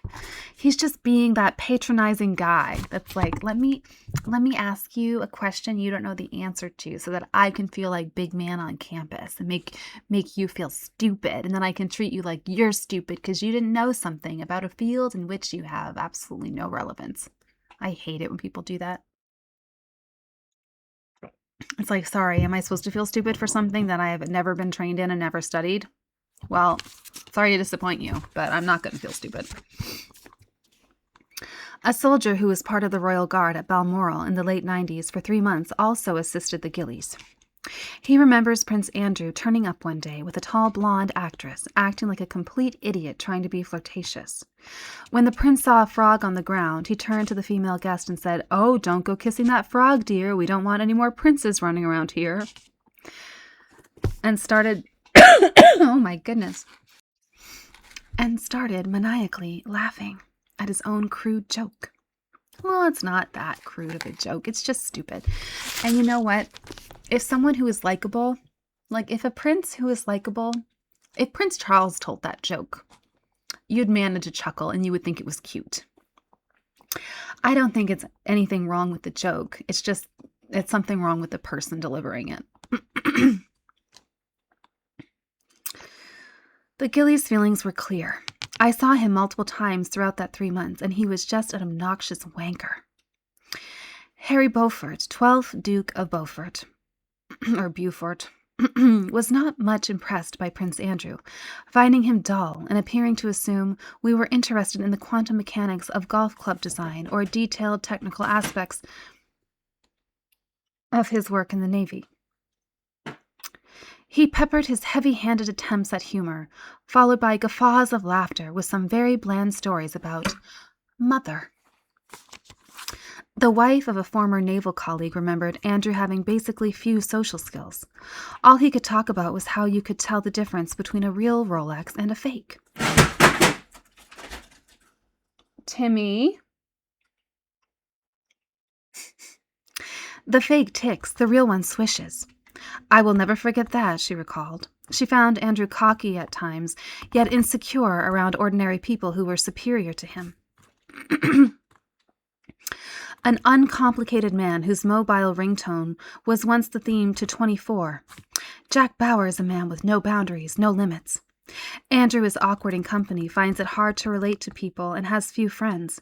He rarely reads, preferring cinema. Sorry, I don't know why I said cinema. Camera manuals or mindless videos such as Terminator. His ex-wife described him as an intellectual zombie. Apart from golf and making money, Andrew had a special fascination with special forces and the intelligence services. Author Ben McIntyre, well, you think if he had a fascination with the intelligence services, he would have been a little more astute to realize that there were spies in his midst. Okay. Author Ben McIntyre writes of how the Duke, at the height of the 1980 Iranian embassy siege, ordered his protection officer to contact Siege Police Commander John Dello, saying he would like to visit him for lunch.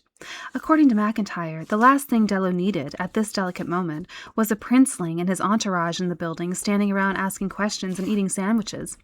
The young royal wanted to be where the action was, and he was used to getting what he wanted. The request was refused, as were the repeated offers of his services to the head of MI5, Eliza Manningham Bueller. Not me, just guessing names. Eliza Manningham Bueller. She turned him down on the grounds he was too high profile, but according to one witness, he wouldn't let it go and continued to write letters to her. Colin Burgess identified part of the problem. Andrew just carries on, struggling, even now, I think, to find his real identity and role in life. He's not going to inherit the crown, and the combination of that and being a middle child has made him a bit whiny and temperamental. Guys, we have 3 little chapters left. I'm a global mother. It is clear which role his ex-wife is most proud of. Interviewed in 2011, Sarah told Harper's Bazaar, "The only thing I know I've done 100% right is to be a good mother. I'm proud to say I'm the best mom I know." People say to me, "What is your brand identity?" And I say, "I'm a global mother." It's a mantra she has revisited throughout her life. In Finding Sarah, published that year, she listed some of her qualities. I am smart. I am special and unique, very sensitive, loving, caring, and so funny. I discovered, too, that the best job I have ever done was as a mother. There is no disputing the pride both parents take in Beatrice and Eugenie, but the fact Sarah continues to make the claim about being such a good parent does not mean it is necessarily true. Visitors noticed that the Duchess had such trouble controlling her daughters when they were young that she would hand them over to a nanny unless photographers were present. Even the protection officers remarked that the girls' behavior tended to be awful when around their mother. Whenever Hello Magazine arrived for one of those six-figure photo shoots, it was completely staged from beginning to end, with nannies hovering to take the children after each shot. On arrival at public functions, the Duchess would grab the children's hands while smiling for the camera, then pass them back to their nanny once safely out of view. Marlborough parents were surprised how rarely the Yorks attended the school when Eugenie was there. "It is keen for parents to attend events whenever they can," said one. "But I can't remember—" Sorry, I don't mean to clear my throat so much. "But I can't remember—" Oh dear. "But I can't remember the last time I saw either the Duke or the Duchess there. Many of us parents have talked about it, especially after we read that she had got the Mother of the Year award, and to be frank, we find it rather odd. Perhaps we just miss them, or perhaps it's a question of security. And they do both do a lot of traveling, of course." Motherhood is central to Sarah's sense of identity because, as she has often claimed, she did not have an attentive mother herself.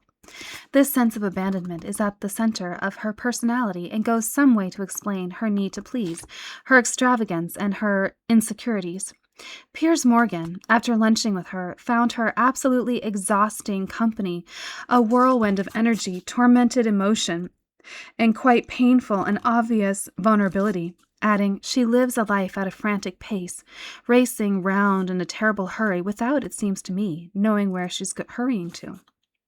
Julia Llewellyn-Smith, profiling her, felt that there were two Fergies. One is no longer a people-pleaser, who snaps at you and regards you coldly. But when she calms down, another Fergie emerges, the skittish, smiling, English eccentric we all love. The thin line between the two is unnerving. Michael Usher, after Sarah walked out of his 2011 interview with her on 60 Minutes, was struck that throughout she had insisted on being addressed as Duchess, but also that she behaved afterwards as if there had never been any sharp words, asking about his children and offering to sign books for them. Ross Benson, writing about her in the Daily Mail, thought her a mass of contradictions. She could be warm and engaging, but just as quickly cold and imperious, and she demanded loyalty, all too often, of the one-way variety. And should anyone dare to question her behavior, she is liable to turn nasty. Alan Starkey noticed her staff struggled to cope with her, especially as she found it hard to find the right balance with them, confiding far too much when she treated them as friends and compensating far too angrily when she remembered they were servants. During the divorce proceedings, she gained the moniker Fruitcake Fergie, given her irrational behavior, the claim to hear voices, her reliance on colonic irrigation, hypnosis, acupuncture, and various psychics and shrinks. But throughout her life, she has been searching for purpose. Part of this comes from her charity work.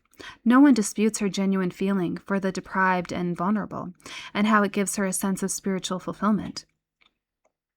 Sarah's childhood worries about being overweight and the absence of a strong mother figure led to low self-esteem, insecurity, an excessive need for approval, and an eagerness to please. It also led to alternative medicine, cafe society, and ostentatious spending. She was constantly seeking the love that had been missing in her childhood, constantly falling out with friends, especially those providing truthful advice. Part of that led her to behave like a child. Frances Hardy felt that this was perhaps the essence of Sarah. To be childlike is to be released from the obligation to conform to adult expectations and conventions.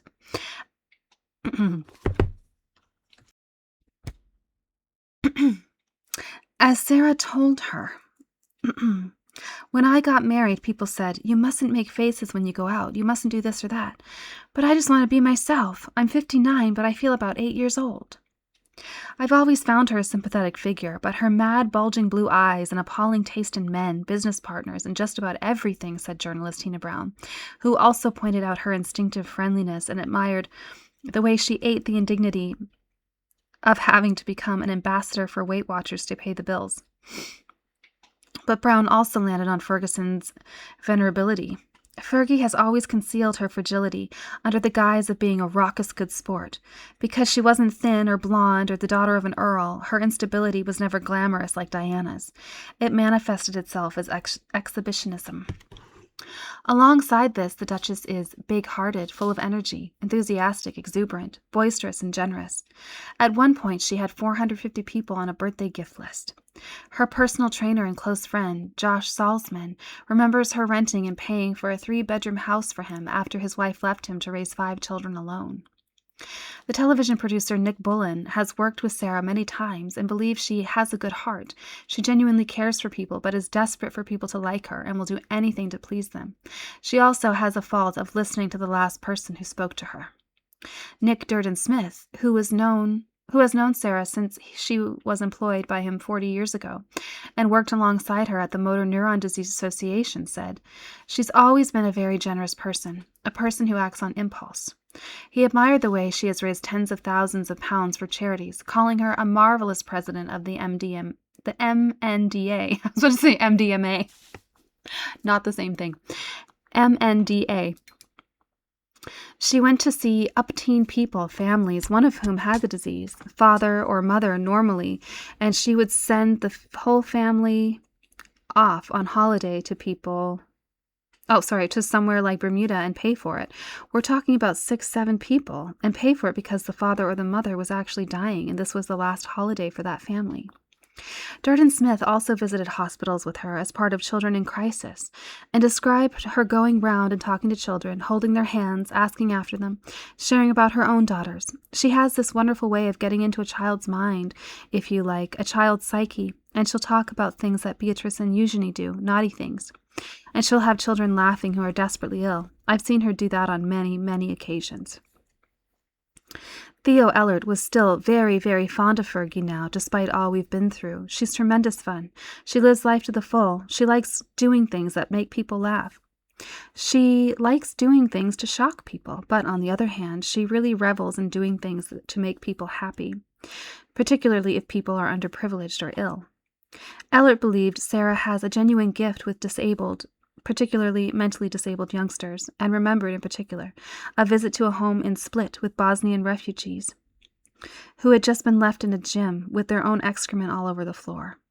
Despite the powers that be not wanting her to go inside the gym and warnings from Ellert, Sarah just walked straight in. The youngsters rushed up to her, clawing at her. They were pulling at her hair, yet within a few minutes she had got them. She was on the floor with them, holding their hands eye to eye, soul to soul. They were calm, they were loving her, and she was loving it. The journalist Judy Wade was there also, and confirmed Sarah's gift for connecting with the disadvantaged. She too remembered the stench and the feral children. They were very hostile, very nervous, very upset, and some of them spat at her. They hit her, and she just carried on, or she just reached out to them and touched their faces, held their hands, and talked very soothingly to them. Anna Lubineska accompanied Sarah on one of the trips to Poland and said Ferguson used her contacts to fundraise for the Children's Leukemia Hospital and brought a teddy bear for every child. She was hands-on, mucked in, and behaved like a mother hugging the children. Lubineska said she appeared genuine and made no attempt to capitalize on the trip. The Duchess of York excites very contrary opinions.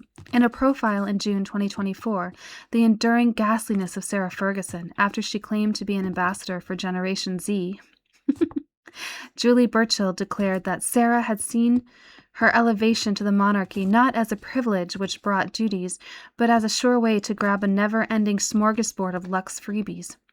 Would Ferguson admit to being lazy, greedy, plagiaristic, grifting, and seeking fame by association, asked Burchill, noting she still used her HRH on her novels.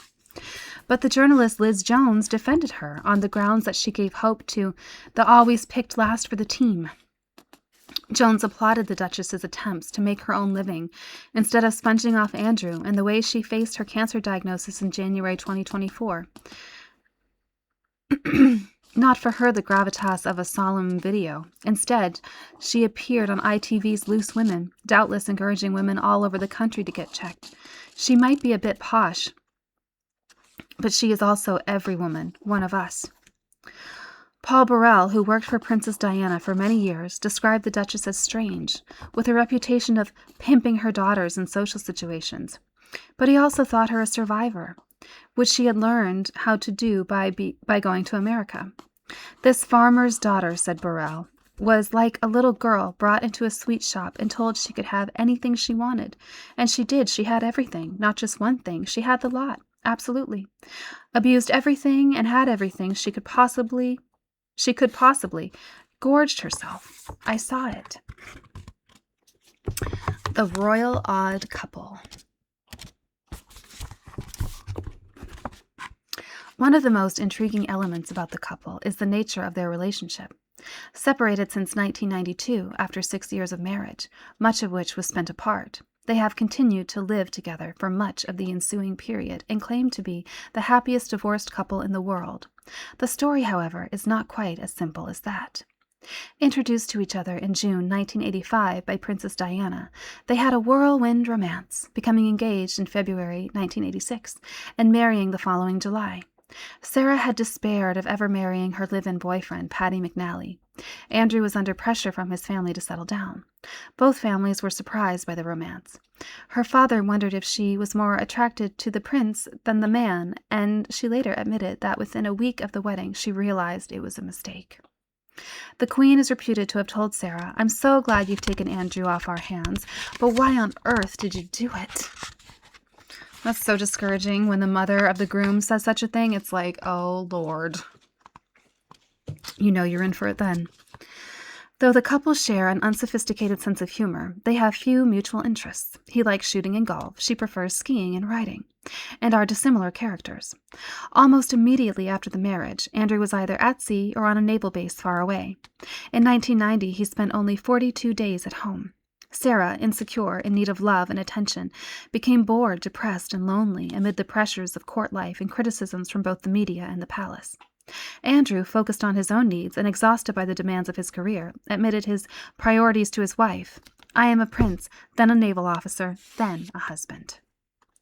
One of the journalists closest to Sarah, Ross Benson, felt she was desperate for his support. At a time when she was being criticized relentlessly by the press, the Duke failed to advise her, or even to offer some comfort. Instead, he spent his leave slumped in front of the video. If he did stir himself, it was only to join his male friends for rounds of golf. Sarah took that as the insult. However unintended, it was. As Sarah told Madame Vasso, "He's just not strong enough. He really isn't. He doesn't stand up for me when I need support, and he's never there when I need him." A mutual friend remembered, Andrew's idea of a good time on a beautiful sunny day was to sit in the house and watch golf on the television. His dinner would be placed in front of him so that he could continue watching TV, and then he would go to bed. It got to the stage where Sarah would make any excuse not to be with her husband in the house. She would ask if the Duke was in for dinner, and if he was going to be in, she would make sure she was going out. Initially, she tried very hard to save the marriage. All the compromising came from her side, probably because at the start she was so thrilled and grateful at the status and privileges this marriage had conferred on her, argued Benson. But eventually she saw it for what it was, a tiresome, thankless exercise, for someone born and molded to believe that such attentiveness from those around him was his birthright. Oh my God, that would be torture. Sarah tried to raise the state of her marriage with the Queen, but the latter found it uncomfortable to become involved in other people's emotional problems, and the talk was quickly deflected to dogs, horses, or the weather. It was only a matter of time before the Duchess found the excitement and affection she craved with other men. Fergie had a lot of regrets about a lot of things, but freeing herself of Andrew, I don't think, was one of them, said an old friend of the Duchess, who blamed the prince's serious attitude problem for the difficulties in the marriage. Ingrid Seward, who wrote an authorized biography of the Duchess, was told by friends of the couple how, at times, she can't stand Andrew. She thinks he's a bit of an oaf, a bit of a cringe maker. He can really embarrass her. At other times, Sarah would say, "Andrew is my best friend. He is a puppet, but sometimes he is a dull puppet." It was a strange relationship, as a family friend told the journalist Richard Kay. Sarah has been by far the stronger of the two, almost a Mother Madonna figure to him, especially as his father is a bully and his mother hates confrontation. Nothing was ever Sarah's fault, whatever the problem. He lived in denial of her infidelities. He has leaned on her for years, even when she found his apparent weakness a sexual turnoff. But in spite of their differences and problems, the two needed each other. As one friend remarked, Andrew is nothing without a woman. He's sweet, but also rather clunky and gauche. He needs someone who knows what she wants and who can navigate his life for him. Andrew, guilty about his initial neglect of his ex-wife, remained loyal and supportive even when Sarah publicly cuckolded him and humiliated both him and the royal family, not least when she was caught by the fake sheikh selling access to him. In turn, after Andrew's fall from grace, Sarah has proved to be his most royal supporter. The timings were never right for a reconciliation. Andrew, at first after the separation and divorce, remained half in love with her, relishing his freedom to enjoy a series of casual sexual flings while still retaining the security of a parent married life. He's a charmer, but most of the romances fizzle out, and that's why he's kept the stability of being close to Sarah, says one friend. He has the family side and the playboy side, and he's been able to balance the two for decades. But it left Sarah confused. She told Madame Vasso, "He says he wants me back, then he goes off with the girls." The Duchess equally appreciated the attention of various lovers and escape from the constrictions of royal life, while also enjoying the status and trappings that royal life brought. You have to understand that Andrew still loves Sarah, a friend of the couple told Vanity Fair, highlighting their fluctuating relationship. Amid talks of remarriage, with her career in America going strong, with her Weight Watchers contract, her books, she could reject the possibility. She thought her career would continue to support her expensive lifestyle, and she didn't want to give all that up to become a boring royal again. But after Sarah's U.S. career nosedived, it was Andrew who didn't want to remarry, telling the friend, given Sarah's weaknesses, she wouldn't make an appropriate royal anymore. The Duke also acted for the sake of his daughters, not wanting to cause a commotion at Buckingham Palace. Andrew accepted his wife's infidelities and often would dine alone off a tray in his study while Sarah and one of her lovers ate together elsewhere in the house. Sarah, however, was jealous of any of Andrew's girlfriends. She wanted to remain the one, with all the perks that brought. And girlfriends were invariably dispatched through a mixture of charm and ruthlessness. In this, she often had the support of her mother-in-law. According to a senior royal aide, it used to be a bit of a joke that whenever Andrew showed too much interest in girls like Amanda Stavely or Angie Everhard, the Queen promptly issued an invitation to Fergie for afternoon tea at Windsor. Over the years, Sarah moved in and out of Andrew's homes. The speculation about the nature of their relationship and possibility of remarriage continued unabated. A speculation they did not discourage. In November 1998, the Daily Mail reported that, over dinner at Highgrove, Andrew had told guests he and Sarah might remarry. The following October, the Sun claimed, "Fergie told last night how she could yet remarry Prince Andrew and longed to have another child." 2 days later, the paper admitted, "The Duke has ruled out ever remarrying his ex-wife Fergie." On 4 May 2000, the Mirror's front-page headline was, "I may wed Sarah again." After a 12-page Tatler interview, "We are family," the Duke revealed, I don't rule remarriage out, and I certainly don't rule it in." On 25 June, under the headline, "The Yorks back as man and wife," the Sunday Telegraph claimed, "That magic which they first shared is back. They are very happy, very comfortable in each other's company." 6 months later, Sarah was telling the Daily Express, "We still live together, but there's no chance, of course, of any romantic reconciliation between us." In August in 2013, the Telegraph reported the couple might remarry. "Mark my words, they will remarry," says one pal. "It is only a matter of time." Richard Kay described the speculation about the nature of their relationship as part game to keep the puzzled observer guessing and part unbreakable bond that has withstood scandal, adultery, and embarrassing financial catastrophe. Though they have long been divorced, the couple continue to enjoy a tight bond, which first revolved around joint parenting of their daughters and has now been cemented by their role as grandparents. In spite of the problems in their marriage, they remain soulmates. As Sarah put it in one of her memoirs, "Andrew and I will not remarry precisely because we like where we are now. Our relationship suits us as it is. The marriage was the marriage, and that is over. But ours is the wedding of the souls, and we've never parted and never shall." It's the last chapter. Everyone can breathe a sigh of relief. Let's go. A problem such as Andrew. The question remains, What does one do with a problem such as Andrew? A.N. Wilson, writing in the Times, thought going abroad was not the solution. The Duke of York must be grounded in Britain, he declared. His minder and only friend, his ex-wife, will have to be paid by the king out of his own pocket to keep Andrew safely playing golf and trotting round the park on one of the late Queen's horses and going for walks with her corgis. Such a system of containment and good propaganda could ensure Andrew's greed and his sense of entitlement are made to seem an aberration rather than a family trait. Even if Andrew fades from public view, it is difficult to believe that the story will die. Even though most of those who could speak are too loyal or deferential, have signed NDAs or been paid off or have much to lose themselves if they go public. There is always the chance of old depositions being released, new court cases being brought, fresh witnesses coming forward to fill in pieces of the jigsaw. Buckingham Palace has tried hard to suppress the story, not least the pressure put on ABC not to run its interview with Virginia Giuffre all those years ago.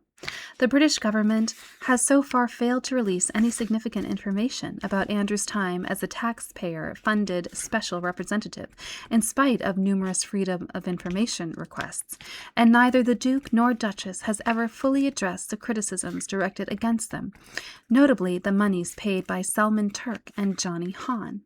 According to journalist Omid Scobie, a former Buckingham Palace staff member who worked with the Duke of York claimed that many inside and close to the firm spent at least 4 years actively nudging trusted or easily influenced members of the press away from negative Andrew stories, claiming that those who could be convinced it wasn't worth dealing with all the legal issues were helped in other ways.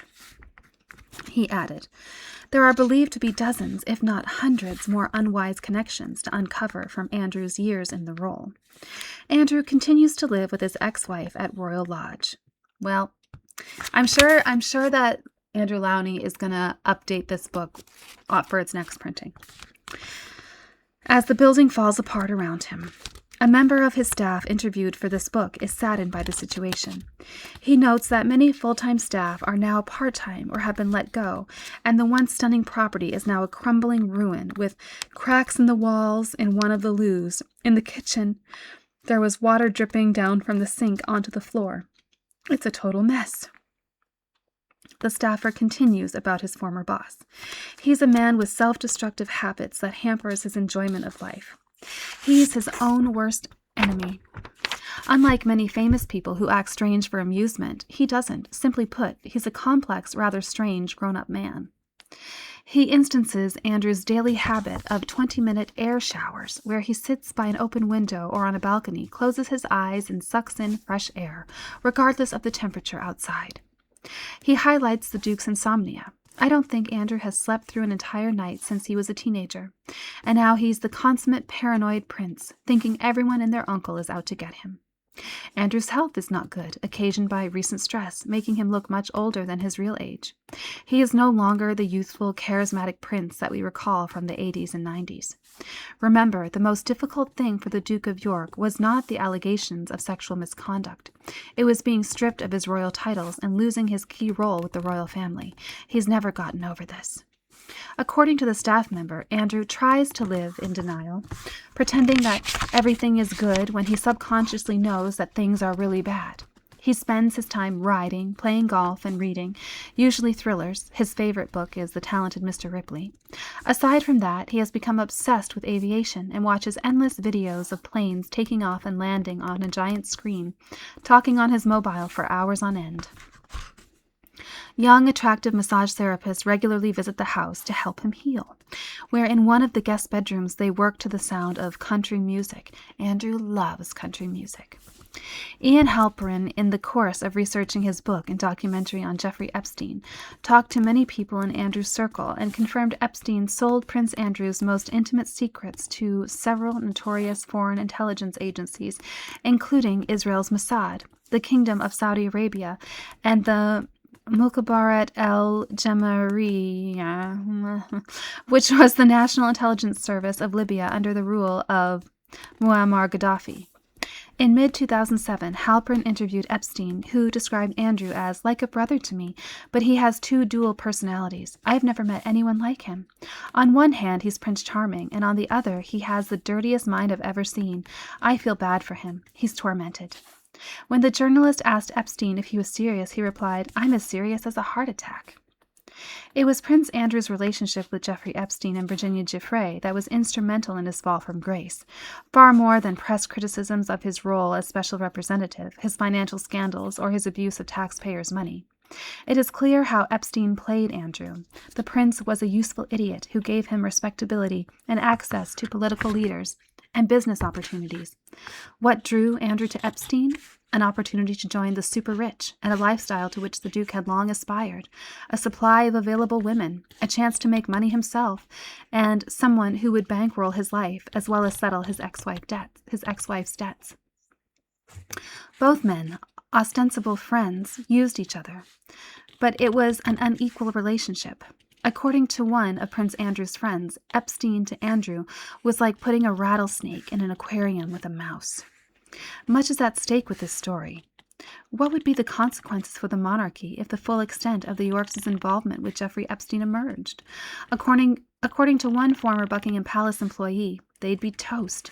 They'd never be able to bounce back from it. They've endured more than their share of scandals over the years, but this one would bury them for good. I'm still in contact with many people who work at Buckingham Palace, and they refuse to broach the subject of Andrew. It's too sensitive. Nothing good can come from it. If the unconditional truth is ever released, I think the British public would try to impeach the royal family, because a lot of Andrew's wrongdoings were done on the British taxpayers' tab. Janice, a Frenchwoman, told author Ian Halperin, "I just want to confirm with you, Ian, that I was one of many girls Prince Andrew had sex with in Jeffrey Epstein's house. I was paid off to keep quiet years ago by Epstein. I was drunk at Epstein's home on his private island when Andrew threw himself on me. To this day, I can't believe how Prince Andrew has never been investigated or held accountable. One day the entire truth will come out. Now is not the time, because Andrew seems to be above the law. I promise the final chapter of this sad saga is far from being written." Indeed, the story continues to run, most notably with the suicide of Virginia Giuffre, aged 41, in April 2025, with just one of Epstein's many victims who have taken their own lives. Although she was thankful that Ghislaine Maxwell, whom she regarded as more evil than Epstein, was convicted, Giuffre had never felt closure. It's definitely not over. There are so many more people involved with this. It doesn't stop with Maxwell. Indeed, much may still emerge, not least if the FBI files on Epstein are released, not just about Andrew's sexual antics, but also the business activities of the couple. The media have now woken up to the way they have both leveraged their royal position for personal gain, and it is likely that there are many more scandals to be exposed. It is ironic that the Duke and Duchess of York, ostensibly the strongest defenders of the monarchy, may, through their behavior between them, have done the most to hasten its demise. A ceremonial. The end. Oh my gosh. Thank God that's over. Well, sorry for the extra long video, but you don't have to play it all at once. Thank you so much for being with me. Thank you so much for joining me for this entire book. Oh, okay, I need to go drink a big glass of water because I am parched. Thank you so much. I hope you have a fabulous day. I will see you tomorrow for Silver Screen Sunday, and then we will be back on Monday with The Royals by Kitty Kelly. Can't wait to start that. That will be an absolute relief. See you soon. Bye-bye.